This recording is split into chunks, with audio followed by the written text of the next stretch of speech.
നിങ്ങളുടെ ലൈഫിൽ ഒരു ഡിസിപ്ലിൻ ബിൽഡ് ചെയ്യാൻ ഹെൽപ്പ് ചെയ്യുന്ന 3 ഹാബിറ്റ്സ് ഞാൻ പറഞ്ഞുതരാം.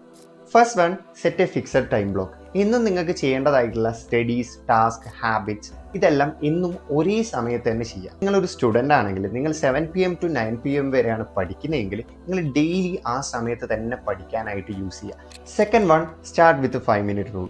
എല്ലാ ഡേയ്സും സെയിം എനർജി ഉണ്ടാവണമെന്നില്ല. ചില ഡേയ്സ് നിങ്ങൾക്ക് മടിയും എക്സ്ക്യൂസസ് ഒക്കെ തോന്നും.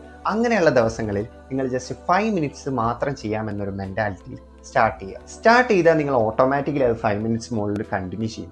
Third one, keep showing up. ഈ ഡിസിപ്ലിൻ, കൺസിസ്റ്റൻസി എന്നൊക്കെ പറയുന്നത് നമ്മൾ ഭയങ്കര പെർഫെക്റ്റ് ആയിരിക്കണം എന്നൊന്നുമല്ല. ചില ഡേയ്സ് നമുക്ക് മിസ്സാവും, ചില ഡേയ്സ് പറ്റാതാവും, ചില ഡേയ്സ് നമ്മൾ മടിയായിട്ട് വേണ്ടാന്ന് നോക്കും. Because we are humans, not robots. പക്ഷെ ആ ബ്രേക്ക് കൊണ്ട് നിങ്ങൾക്ക് കൺസിസ്റ്റൻ്റ് ആവാൻ ഒരിക്കലും പറ്റില്ല എന്ന് പറഞ്ഞ് നിങ്ങൾ നിർത്തരുത്. എഗെയിൻ ആൻഡ് എഗെയിൻ റീസ്റ്റാർട്ട് ചെയ്യുക. അതാണ് റിയൽ ഡിസിപ്ലിൻ അല്ലെ കൺസിസ്റ്റൻസി എന്ന് പറയുന്നത്.